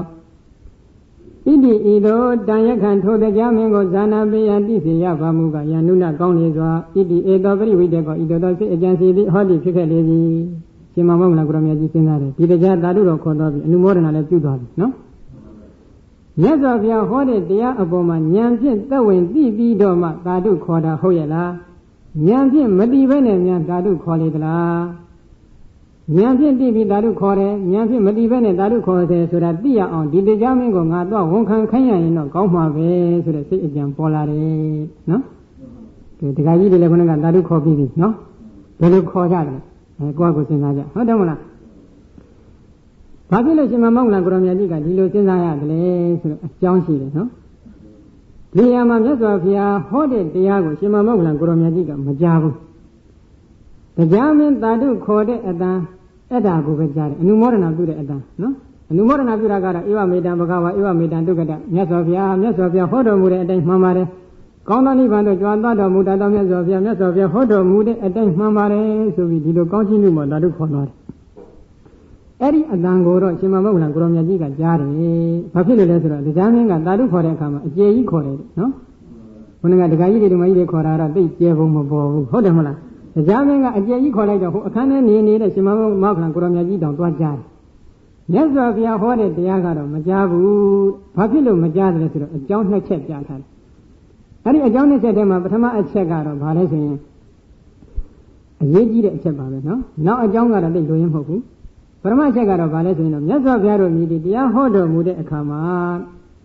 ပရိသတ်ဘလောက်များတယ်စัจ java လာနှခမ်းရေးအထိနော်ပရိသတ်များခြင်းလည်းများပါစေဘလောက်ပဲများထိုပရိသတ်တို့ကိုမြတ်စွာဘုရားကကြားနာစေလိုတဲ့ လိုဣဇာတရားရှိ၍ဟောလိုက်တယ်ဟောလိုက်တာမျိုးဖြစ်ခဲ့မယ်ဆိုရင်စัจ java လာနှခမ်းကြီးတိုင်အောင်မြတ်စွာဘုရားတရားကိုပဂတိအတိုင်းနဲ့ကြားရနော်သို့မဟုတ်ပဲမြတ်စွာဘုရားကပရိသတ်တူတယောက်သာကြားပါစေဆိုတဲ့နှလုံးသားနဲ့ဟောမယ်ဆိုလို့ရှိရင်အဲ့ဒီပရိသတ်ရဲ့အစွမ်းအဖျားကိုတပင်းကြီးတပင်းစာမျှလောက်တော့လဲအတန်ထွက်မသွားဘူးတဲ့ဒါဓမ္မတာပဲတဲ့နော်ခုဒီမှာတရားနာနေတဲ့ပုဂ္ဂိုလ်ကတရားမင်းတယောက်တည်းဖြစ်တယ်တရားမင်းတယောက်တည်းမင်းကုန်းမေးတော့တရားမင်းတယောက်တည်းကြားဖို့ပဲအာယုံယူပြီးဘုရားရှင်ကတရားဟောတော့တရားမင်းတယောက်ကလွဲရင်ကျန်တဲ့ပုဂ္ဂိုလ်တွေဘယ်သူမှမကြားလိုက်ဘူးတဲ့ဘုရားဟောတဲ့တရားကိုနော်သို့တော့တရားမင်းကသာဓုခေါ်တဲ့အခါမှာတော်တော်ကြည်ကြည်လေးခေါ်လိုက်တော့ရှင်မမောဂလန်ကိုရောင်မြတ်ကြီးကသွားကြားတယ်ကြားလိုက်တဲ့အခါကျတော့မှဆင်ញင်ကြည့်တာဟာဒီတရားမင်းသာဓုခေါ်ပြီးဘုရားရှင်ဟောတဲ့တရားသူကညာနဲ့သိပြီးတော့မှသာဓုခေါ်တာလားမသိဘဲနဲ့မြန်သာဓုခေါ်တာလားငါသွားပြီးသိအောင်ဝန်ခံခိုင်းမယ်ဆိုပြီးဒီအကြံစီဖြစ်လာအဲ့ဒီလိုအကြံစီဖြစ်လာတော့ဘာလုပ်တယ်လဲပုဗ္ဗာယုံကျောင်းမိဂါရတတိယမိဂဝိတာကဆောက်လို့ဒုလန်းတဲ့ပြတ်တာကြီးကနေပြီးတော့ဖြတ်ခနဲ့ဆိုကိုယ်နဲ့လက်ဆန့်လိုက်တယ်လို့ဆန့်နဲ့လက်ကိုယ်လိုက်တယ်လို့ပဲကွယ်ပြောက်ခဲ့ပြီးတာဝရိန္ဒနတ်ပြည်မှာဘွားကနေသွားပေါ်တယ်နော်ဘွားကနေလည်းသွားပေါ်ရောအဲ့ဒီအချိန်ခါမှာတရားမင်းကြီးကဘာလုပ်နေတယ်လဲဆိုတော့ခုနကပြောခဲ့တဲ့ဧကပုံတရိကအမည်ရှိတဲ့ဥယျင်တော်မှာနဂရီ9သန်းလောက်ရှိတယ်နတ်သမီးနော်ကကြည်တဲ့နတ်သမီးတွေက900သောဒုရိယာတွေနဲ့ဖြောပြနေတဲ့နတ်စည်းစိမ်ကိုငြိမ်ငြိမ်ရှက်ရှက်ကြီးသူကခံစားနေတယ်ဟုတ်ကလားဒကာကြီးတွေအိမ်ပြန်သွားရင်ဘာလုပ်ကြမလဲဆိုတာစဉ်းစားကြပါနော်ဟုတ်တယ်မလားတရားကတော့နာပြီးကြပြီဟုတ်တယ်မလားငြိမ်ငြိမ်ရှက်ရှက်ကြီးခံစားနေတာကိုမြင်တဲ့အခါကျတော့တရားမင်းကလည်းရှင်မမောဂလန်ကိုရောင်မြတ်ကြီးကြွလာတာကိုခဝေးဝေးကပဲမြင်ပါတယ်နော်ခဝေးဝေးကမြင်လိုက်တဲ့အချိန်ခါကျတော့သူကဘာလုပ်တယ်လဲဒုရိယာ900သောဒုရိယာတွေကိုကဲခဏရပ်ကြအောင်ဆိုပြီးအသာတားထားလိုက်နော်တားထားလိုက်ပြီးတဲ့အခါကျတော့မှရှင်မမောဂလန်ကိုရောင်မြတ်ကြီးရှိရအရလို့လာပြီးတဲ့အခါကျတော့မှသူကရှင်မမောဂလန်ကိုရောင်မြတ်ကြီးကိုလျှောက်တယ်ဘယ်လိုလျှောက်တယ်လဲဣခောမာရိတမောဂလနာတောကရဏမာဂရိတမောဂလနာစိရတံခောမာရိတမောဂလနာဣမံပရိယာယံအဂတိယတိတံဣဒကမနာယနိတိတမာရိတမောဂလနာဣဒမာတနာပညာတံတိမာရိတမောဂလနာရှင်ဖျားမောဂလန်အေဟိကြွတော်မူပါမာရိတမောဂလနာအရှင်ဖျားမောဂလန်တေအရှင်ဖျားဤအာဂတံကြွလာတော်မူခြင်းသည်တွာကတံကောင်းသောကြွလာတော်မူခြင်းဖြစ်ပါပေ၏မာရိတမောဂလနာအရှင်ဖျားမောဂလန်ယတိတံဣဒဤတာဝရိန္ဒနတ်ပြည်သို့အာဂမနာယကြွလာတော်မူခြင်းကယတိတံအကျဉ်အလှဲ့သည်အတ္တိရှိပေ၏ဣမံပရိယာယံဤအကျဉ်အလှဲ့ကိုစိရတံခောအလွန်ကြာမြင့်မှလျင်အာဂတိပြုတော်မူပါပေ၏မာရိတမောဂလနာရှင်ဖျားမောဂလန်ဣဒံအာတနာဣဒဤနေရာ၌နိတိတထိုင်၍တရင်သုံးတော်မူပါမာရိတမောဂလနာရှင်ဖျားမောဂလန်ဣဒံအာတနာဤနေရာကိုပညာတံခင်ကျင်၍ထအပ်ပါပြီဖျားလျှောက်တယ်နော်ဒါကတော့တက္ကဝတ္တရားအတိုင်းပေါ့နော်အရှင်ဖျားကြွတော်မူပါအရှင်ဖျားဤကြွလာတော်မူခြင်းဒီကောင်းသောကြွလာတော်မူခြင်းဖြစ်ပါပေတယ်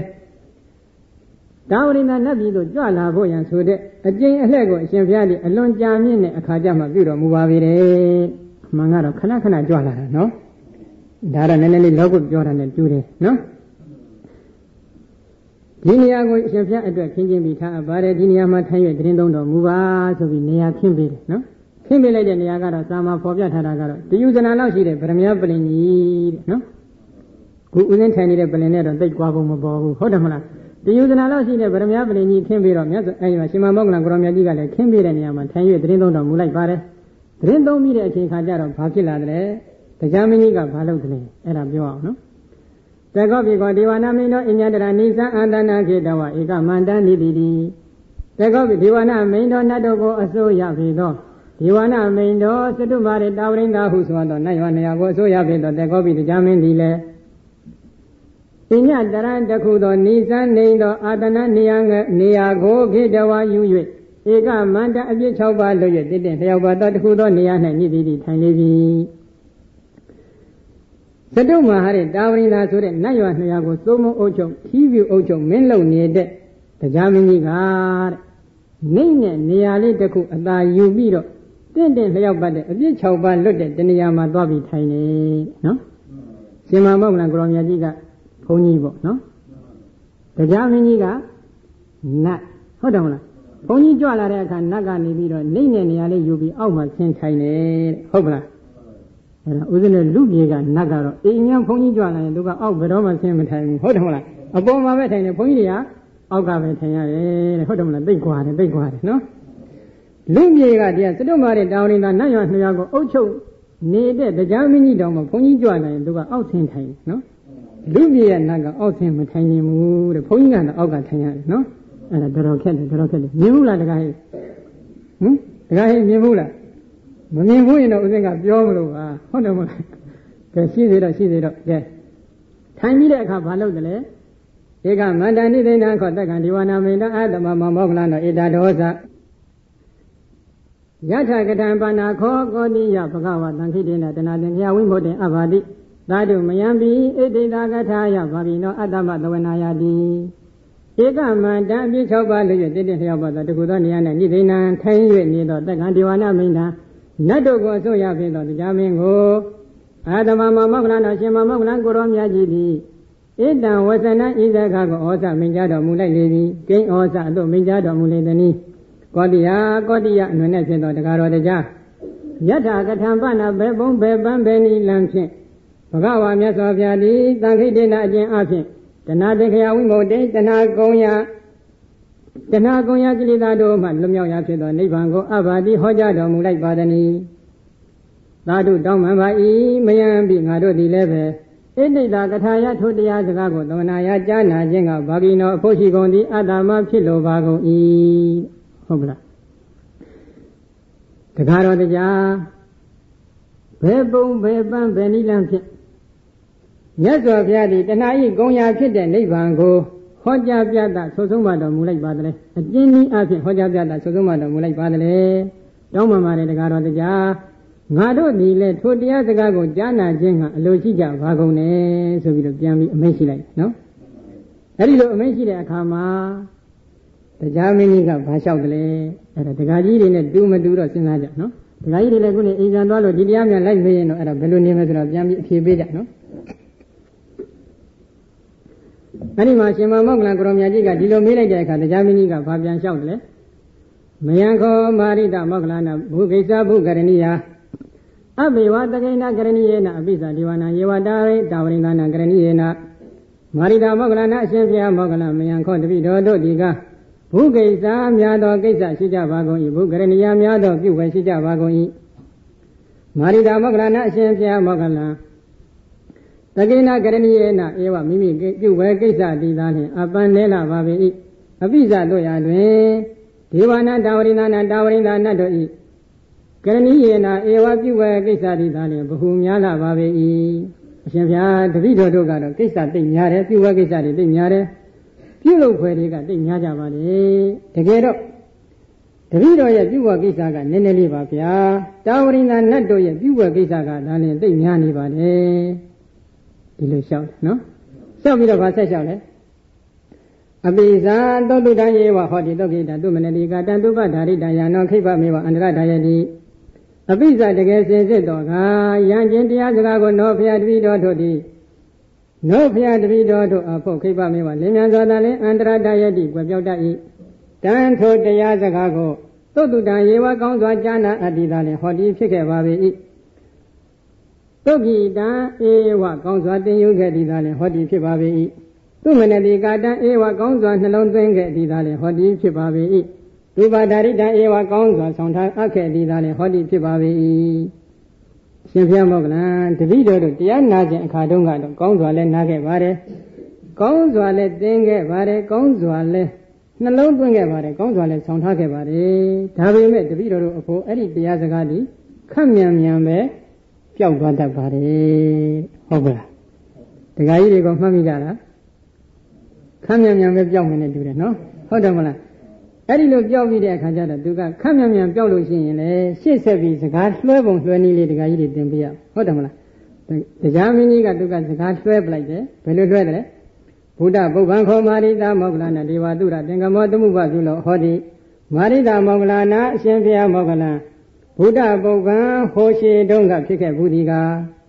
ဒေဝတုရသင်္ကမောတာဝရိန္ဒနတ်တို့နှင့်အလူရနတ်တို့ရဲ့ရှင်ပွဲသည်တမှုပပြုလို့ရှိစုစုဝေးမိသည်ဟောသည်ဖြစ်ခဲ့ဘူးလေပြီ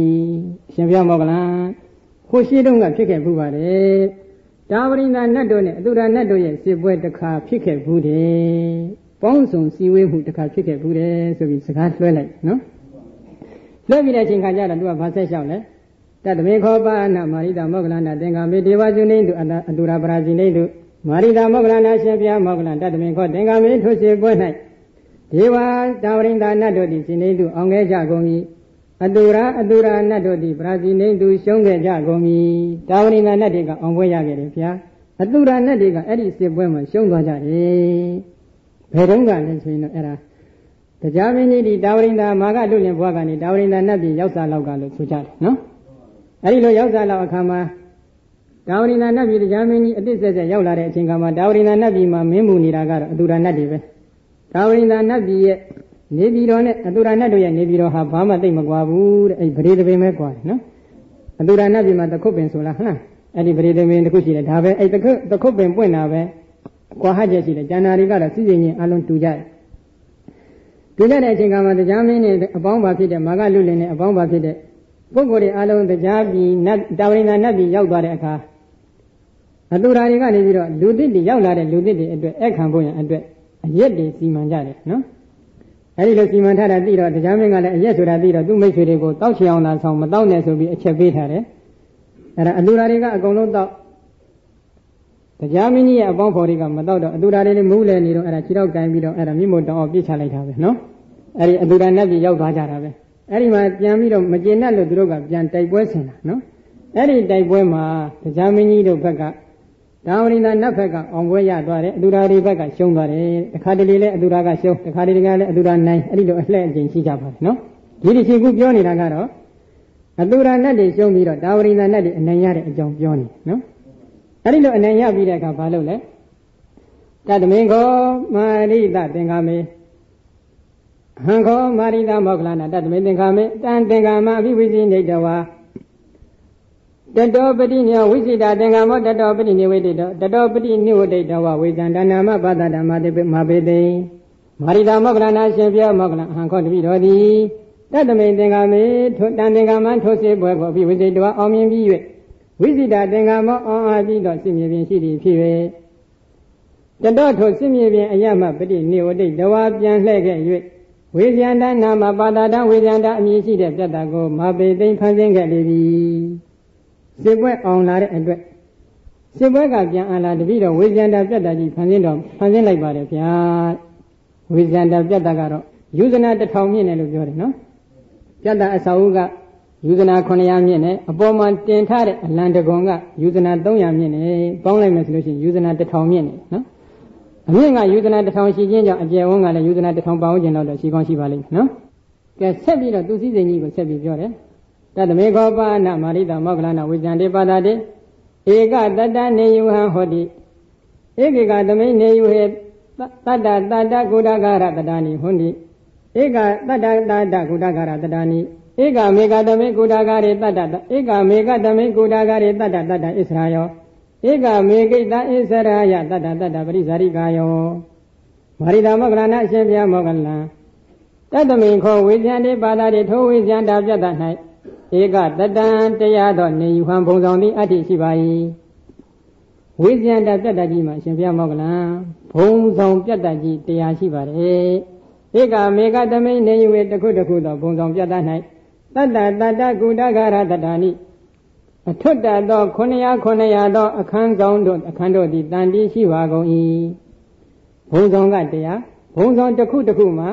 အထွတ်တတဲ့အခန်းပေါင်း900ရှိတယ်ဟုတ်ပလားကိုယ့်ဟာကိုယ်သင်္ချာနဲ့တွက်ကြည့်ကြနော်ဘုန်းကြီးတော့တွက်မပြတော့ဘူးကဲဧကမေကတမေကုဒဂရေတခုတခုသောအခန်းဆောင်၌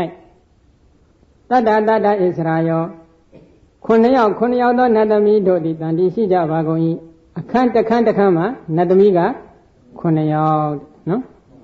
ဧကမေကိတဣသရာယတယောက်သောနတ်သမီးအားတတပရိဇာရိကာယော900သောအလုတ်ကျွေးမှတို့သည်တန်တီးရှိကြပါကုန်၏နတ်သမီးတယောက်မှာအလုတ်အကျွေးမှာနတ်သမီးက900ရှိတယ်တခါဟဲ့သိတော့မကွာပါဘူးနော်ဟုတ်တယ်မလားရေတွက်ကြည့်ပြီးတော့ဘယ်လောက်ဆိုတာနော်အဲ့ဒီထက်ကကြည်တွေမပါသေးဘူးနော်အိမ်ရဲ့အကျယ်ဝန်းဘယ်လောက်ရှိမယ်ဆိုတာခံမှန်းကြည့်ပြီးတော့နော်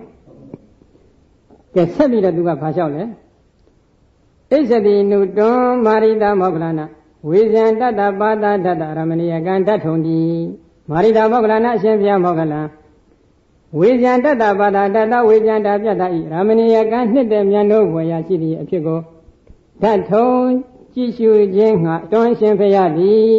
ဣစေယာတိနုအလိုရှိပါသလောဣတိဤသို့ပု္ပ္ပိမင်းလျောက်လေသည်အရှင်ဘုရားမောဂလံအဲ့ဒီဝေဇံတာပြတ်တာကြီးရဲ့နှစ်တဲ့မြတ်တို့ဘွယ်ရာကြည်နူးဘွယ်ရာကောင်းတဲ့အချက်လက်တွေကိုအရှင်ဘုရားရှုစားဖို့ရအတွက်အလိုရှိပါသလားဆိုပြီးဖိတ်ကြတယ်ဘယ်နဲ့တခါဟင်ကြည့်ကြင်လားကြည့်ကြရင်တော့ဘုန်းကြီးလို့ဦးစင်ကအကြံဉာဏ်ပေးမလို့ပါဟုတ်တယ်မဟုတ်လားကဲရှုစားခြင်းပါသလားလို့လျှောက်ထားတဲ့အခါရှင်မမောဂလကိုရောမြတ်ကြီးကဘာဖြစ်သွားလဲထာခောအတ္တမမဟာမောဂလနောအဓိဝါတေတိတုန်ဤဘာဝေနအဓိဝါတေတိခောအတ္တမမဟာမောဂလနောတုန်ဤဘာဝေနအတ္တမမဟာမောဂလနောရှင်မမောဂလကိုရောမြတ်ကြီးသည်တုန်ဤဘာဝေနစိတ်စိတ်နေတော်မူခြင်းဖြင့်အဓိဝါတေတိလက်ခံတော်မူလိုက်လေပြီစိတ်စိတ်နေခြင်းဖြင့်အရှင်မမောဂလကိုရောမြတ်ကြီးကလက်ခံတော်မူလိုက်တယ်အဲ့ဒီလိုလက်ခံလိုက်တဲ့အခါဘာဖြစ်လာလဲတရားမင်းကြီးရဲ့ဝတ္တဝန္ဒမင်းကြီးရဲ့ရှေ့ဆောင်ပြုပြီးတော့ရှင်မမောဂလကိုရောမြတ်ကြီးကိုဝေဇန္တာပြတ်တကြီးတဲ့သို့ခေါ်ဆောင်သွားတယ်အဲ့ဒီလိုခေါ်ဆောင်သွားလိုက်တဲ့အချိန်ခါမှာဘာဖြစ်လာလဲအတ္တတန်တုခောတက္ကတဒေဝနာမိဋ္ဌတာပရိစ္ဆာရိခယောအတ္တမတမမောဂလနာဒုရတောဝအကိစ္ဆန္တံတရားမင်းကြီးရဲ့အလုံအကျွေးဖြစ်တဲ့နတ်သမီးတွေကရှင်မမောဂလကိုရောမြတ်ကြီးကြွလာတာကိုခဝဲဝဲကပဲလှမ်းပြီးမြင်ကြတယ်မြင်တော့ဘာဖြစ်လာလဲဒိဋ္ဌဝနာဩတ္တဗမာနဟိရိယမာနတက္ကတကံဩဝရကပုရိသိတုဒိဋ္ဌဝါမြင်ကြကုန်သည်ဖြစ်၍ဩတ္တဗမာနကြောက်ရွံ့ကြကုန်သည်ဖြစ်၍ဟိရိယမာနရှင်တို့ကြကုန်သည်ဖြစ်၍ဩဝရကမိမိတို့ရဲ့တိုက်ခန်းတော်ပုရိသိတုဝင်ရဲပြေးကြလေကုန်ပြီနတ်သမီးတွေနော်ရှင်မမောဂလကိုရောမြတ်ကြီးကြွလာတာလည်းမြင်ကောကြောက်လဲကြောက်တယ်ရှင်လဲရှင်တယ်ကြောက်လဲကြောက်ရှင်လဲရှင်တဲ့အတွက်မိမိတို့ရဲ့တိုက်ခန်းတဲ့တို့ဝင်ပြီးပြေးကြတယ်တရားထာဘိနာမသုနိတာတတုရဒိဋ္ဌဝါဥဒ္ဒပတိဟိရိယတိတရားထာဘိနာမဖြစ်တဲ့ဖြစ်ရာလောကဥပမာတိကသုနိတာချွေးမသည်တတုရံရောက်ခမကိုဒိဋ္ဌဝါမြည်၍ဥဒ္ဒပတိကြောင့်လိုက်ဟိရိယတိရှက်တို့ဤေဝမေဝဤတို့သာလျင်သက္ကတာဒေဝနာမိဋ္ဌတာတရားနာမင်းဤပရိစ္ဆာရိကာယောအလုံးကျွေးဖြစ်သောနတ်သမီးတို့သည်ပရိစ္ဆာရိကာယောအလုံးကျွေးဖြစ်သောနတ်သမီးတို့သည်အာတမန္တမဟာမောဂလနာရှင်မမောဂလကိုရောမြတ်ကြီးကိုဒိဋ္ဌဝါမြင်ကြကုန်သည်ဖြစ်၍ဥဒ္ဒပါမာနရှင်တို့ကြကုန်သည်ဖြစ်၍ဟိရိယမာနဥဒ္ဒပါမာနကြောက်ရွံ့ကြကုန်သည်ဖြစ်၍ဟိရိယမာနရှင်တို့ကြကုန်သည်ဖြစ်၍တက္ကတကံဩဝါရကမိမိတို့ရဲ့တိုက်ခန်းတို့ပုရိသိတုဝင်ရပြေးကြလေကုန်ပြီနော်ကိုယ်တိုက်ခန်းနဲ့ကိုဝင်ပြီးတော့ပြေးကြတယ်ပြေးကြတဲ့အခါကျတော့ဘာဖြစ်လာတယ်လဲ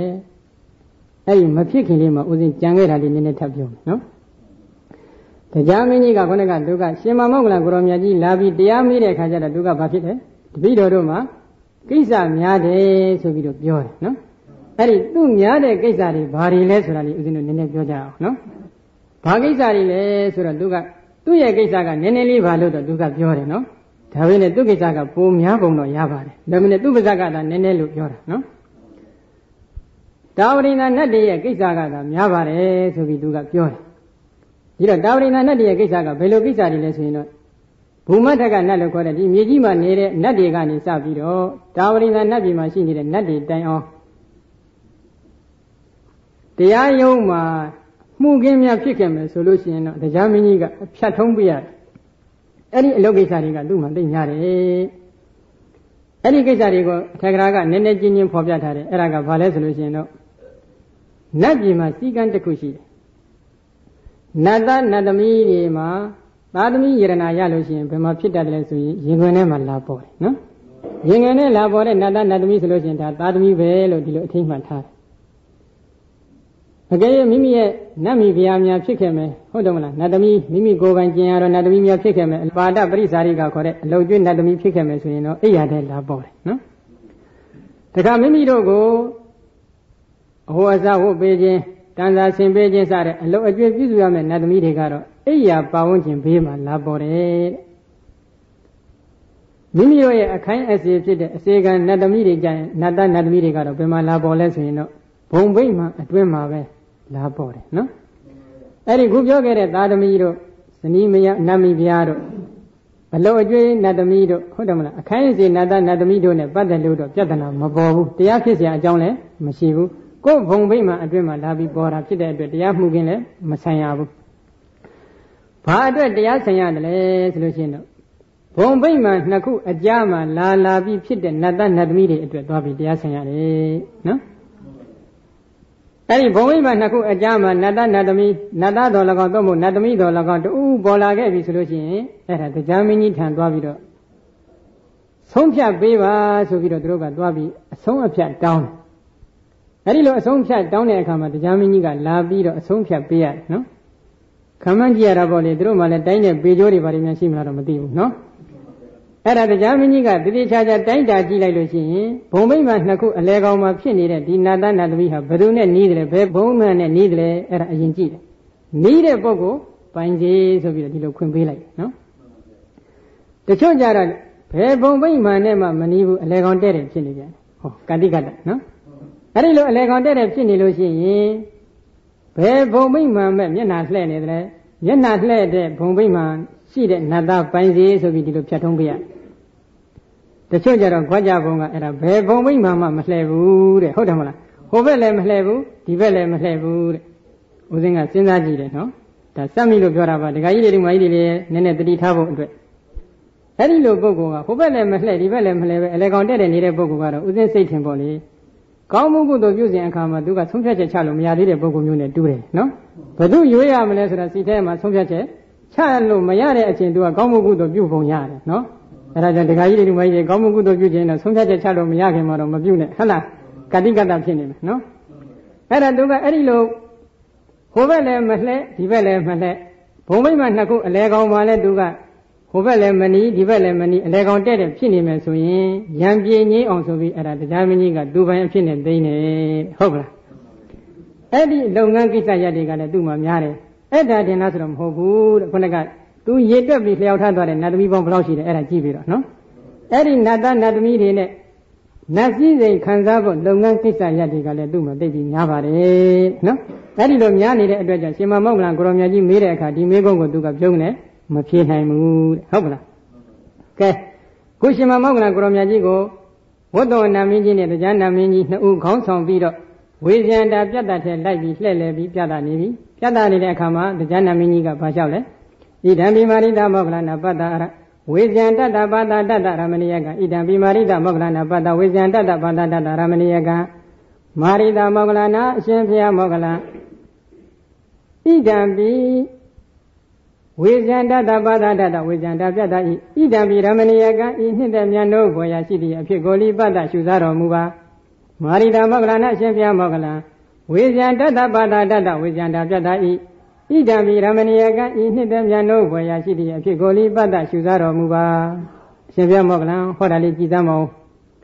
်ဝိဇ္ဇန္တာပြတ်တတ်တဲ့နှစ်တဲ့မြတ်နိုးဘွယ်ရာဖြစ်တဲ့ဒီအားလေးကြည်စမ်းမအောင်ဟိုဟာလေးကြည်စမ်းမအောင်ဆိုပြီးလှည့်လည်ပြီးလိုက်လံပြတ်တတ်နေတယ်နော်ယရနာခုနှစ်ပါးဖြင့်စီချဲထားတဲ့တိုင်ကြီးတွေရွှေတိုင်ကြီးတွေငွေတိုင်ကြီးတွေဗရမ ्या တိုင်ကြီးတွေစသည်ဖြင့်ယရနာအမျိုးမျိုးနဲ့ပြည်နေတဲ့တိုင်ကြီးတွေကိုလည်းလိုက်ပြီးပြတယ်နှစ်သက်ဘွယ်မြတ်နိုးဘွယ်ရာတွေလည်းအကုန်လုံးလိုက်ပြီးပြတယ်ပြပြီးတဲ့အချိန်ခါကျတော့ဘာဖြစ်လာတယ်ဆိုတော့ရှင်မမောက္ကလံကိုရောရဲ့စိတ်ထဲနော်သောပတိဝတ္တဣဒံကောတိယတယထာတံပုဗ္ဗေကတပုံညတဣဒံဝေဇန္တဘာတတံဤဝေဇန္တပြတ္တတိကောတိယတကောတိယအနွယ်၌ဖြစ်သောတကားတော်တရားမင်းဣဒံဝေဇန္တဘာတတံဤဝေဇန္တပြတ္တတိသောပတိဝတ္တတင့်တယ်ပေသောတကားပုဗ္ဗေရှိ၌ကတပုံညတပြုအပ်ပြီးသောကောင်းမှုရှိသောပုဂ္ဂိုလ်၏ဌာနကဲ့သို့သောပတိဝတ္တတင့်တယ်ပေသောတကား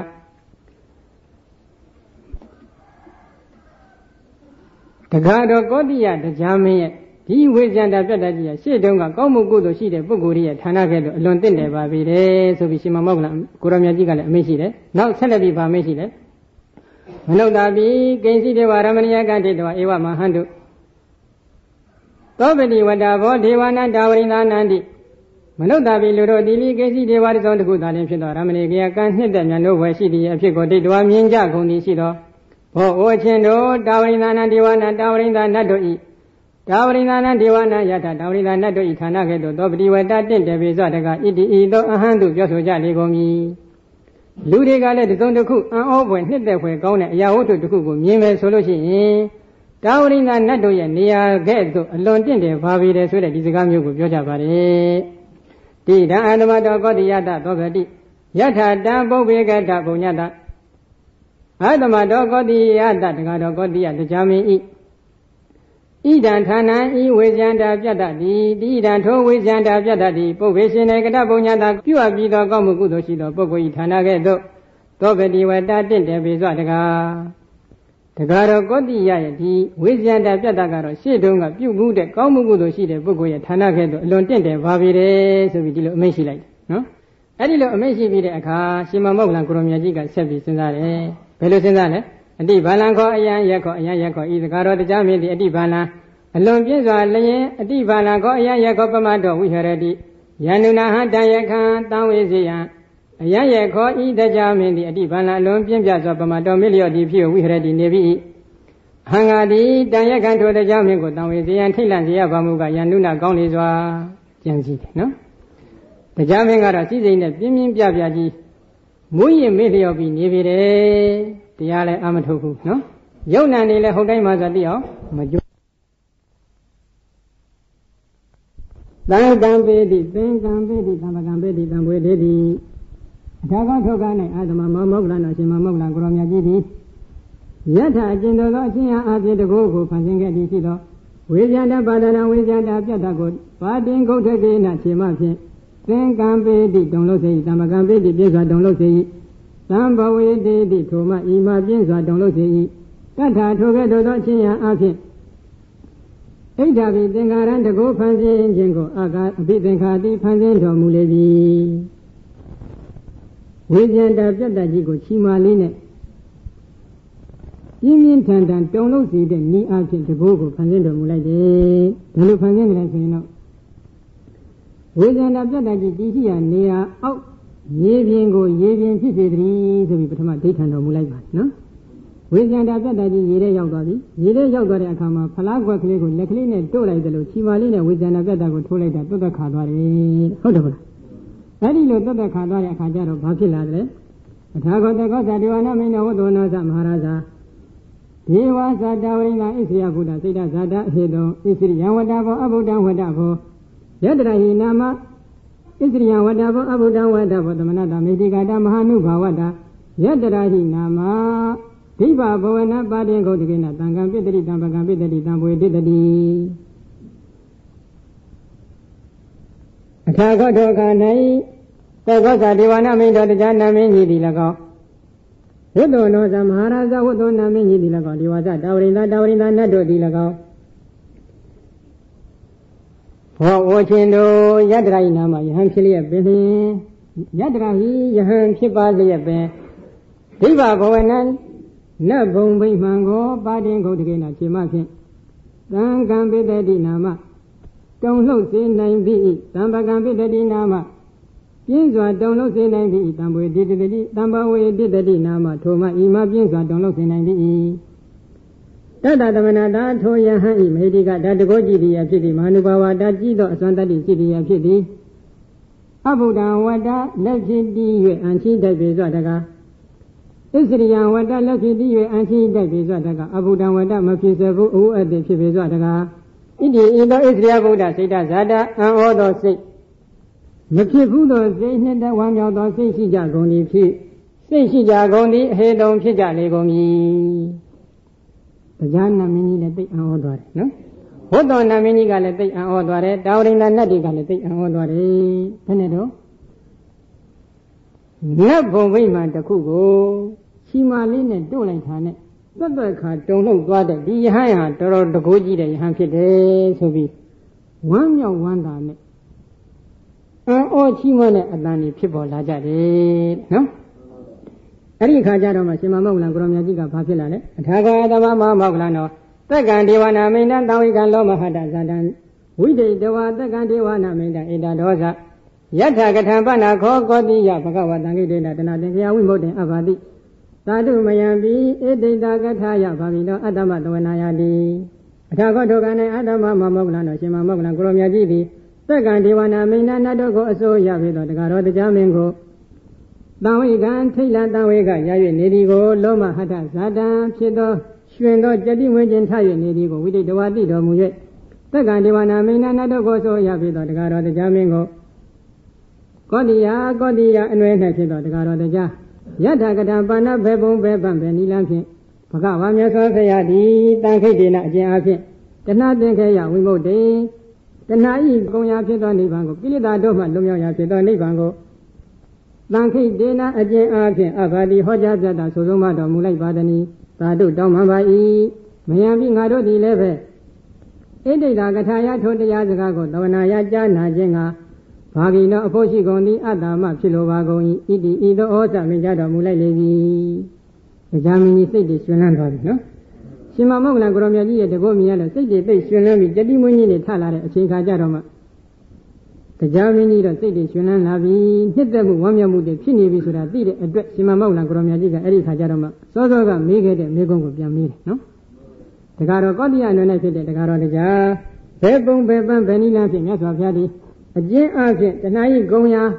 Kilida Doma, Lumia said the Nibango, Hoja Jada, Suzuma, Mulai Padre. Doma Mare Garo de Ja, Nado di Leve, 2 years ago, Naja Jenga, a Poshi Goni Pilovare, Naja Lovare, so we don't make it, no? Eddie Lomela de Kajarama, the Germany, Yaswafia, Hodo Mude, Diago, Ericama, Jamitria, Triare, and Yazaviaga, Dugo, Bebon, Benny, Holidays, Rago, Gunaga, Udin Sozo, Hore, Hoga, and then the Cap Jambi Hore, no? Penny on the guy, Jan Hoya, eh? And the Kajan holiday as home, Yasavia Hore and then Jammy holiday as home, Pidori, no? Pidori Kajara Chimama and Gromia, Magina Devu. Aridia Nabi, Diago Mabi Jana, Luigi Jansena, no? Luigi Yoda Kajarama, Yasavia Tandua, Chico, Yoda, Chico, Vida Kajarama, Yasavia, the zone the other, the Goji, and Nada do, and Yasavia. The Nagoya did the Libango, Yoya, Young Kid, a jingo up in Hodomuda, Mamido, Muvadia, Mayado, Muvayala, Yasavia, so you can shout. No? So let it come. Shedamoglan, Nafia, Mammy Vare, so we don't let Jambi, a ginger to cut for them. No? And a ginger double, don't you? No? A ginger Shimamoglan Gromiago, a thousand may be for it, Hola Kajaroma. Kidnani goes home, Songare Kajara Papilale, a Tago Adama Mamoglan, no Bagawado, Badida, Binanidoa, Bagawado, Badida, a Tago Adama Mamoglan, Adamana. Paga Wado Badida Binandi, Tago Togane. Adama Mamoglan, Shimamoglan Gromia, Paga Wado, Yaswa, Badida, Hoja, Suzuma, Damada, the Adinadom Yago, Adamana, Nilo, one of the TV. Paga Wado, Yaswa, Badida, Hoja, Suzuma, Damada, the Adinadom Yago. Binando, Yodeza, Ukin, can you lay the D?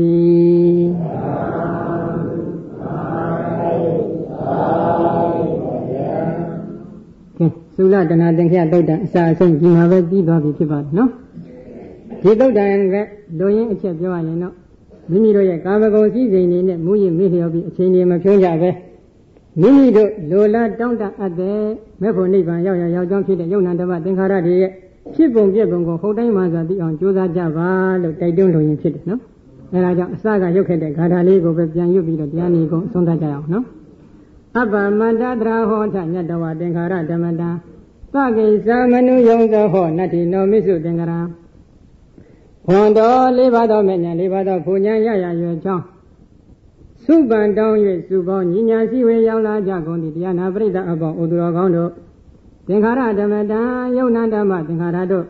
Koga Ibon Pilon Doli the Ponsenque to the Nepin Poletaza Yonandama Dengarado is the Bodanda Domadago Yadawa Zanata Gozi Gonga is a dawa, Yana, Seku, Yotashu, Yaku, Bene, Dimi on Jogo, Atoja Vagono, Yadawa, Yaku, Bene, Dimi on Jogo, Atoja Vilayen, Dra, Mini Saka, Vega, Mela, Cadino, Kagala Net, Abba Madadri, de Ya Legan Taja Gondi, Abba Mada, Gudo Segu, Yagamu Net, Peruga da Jolo Lati, Abba Mara, de Ya Legan Taja Gondi, Abba Mada. Mahiolin Beb, young and Ole Unai, Mahiolin Beb, young and Paul Naviadi, Mahiolin Beb, young and Ole Unai, Mahiolin Beb, young and Dele Dina Ihu. The D like less, he was Jagoni. Hota, Sing Egan Chijavagono. No, the Naman Yokana woman, Joya Itwe, do the way. Ah, Misu Degara, Misu Milin, send a minute. A drink Jago, say you knew it. No, never change a champion.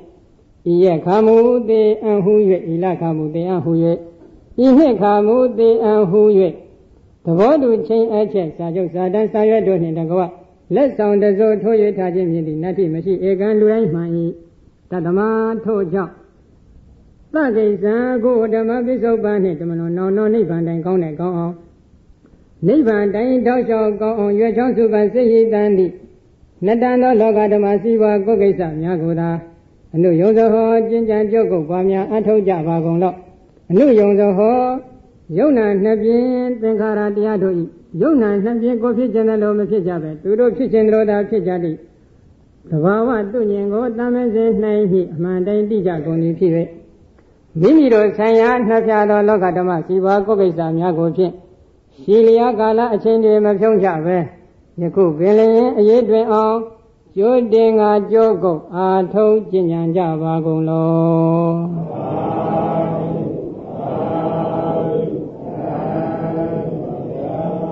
ကဲ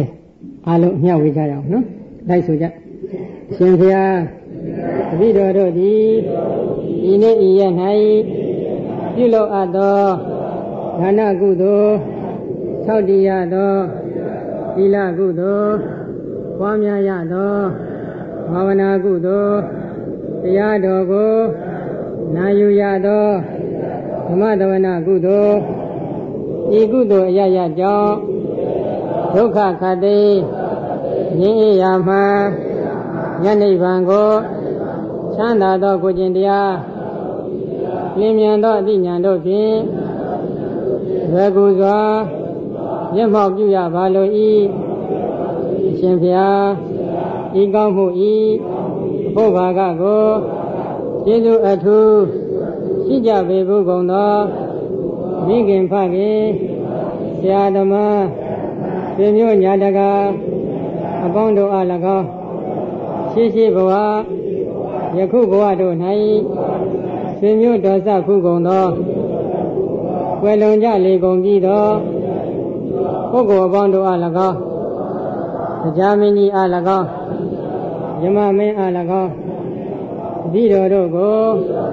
စောင့်ရှောက်လျက်ရှိကြကုန်သောနတ်မြတ်နတ်ကောင်းနတ်ပေါင်းတို့အား၎င်းဘုရားမြတ်စွာသာသနာတော်ကိုစောင့်ရှောက်လျက်ရှိကြကုန်သောနတ်မြတ်နတ်ကောင်းနတ်ပေါင်းတို့အား၎င်းတပည့်တော်တို့ဒီထိုင်ရာရရွာကိုစောင့်ရှောက်လျက်ရှိကြကုန်သောနတ်မြတ်နတ်ကောင်းနတ်ပေါင်းတို့အား၎င်း32ဘုံကျင်လီကြကုန်သောအတ္တဝါပေါင်းတို့အား၎င်းအမြပြေဝေပါ၏ထိုတတ္တဝါတို့သည်ကိုယ်စီကိုယ်ငှအမြရ၍ချမ်းသာကြသည်ဖြစ်ကြပါစေသော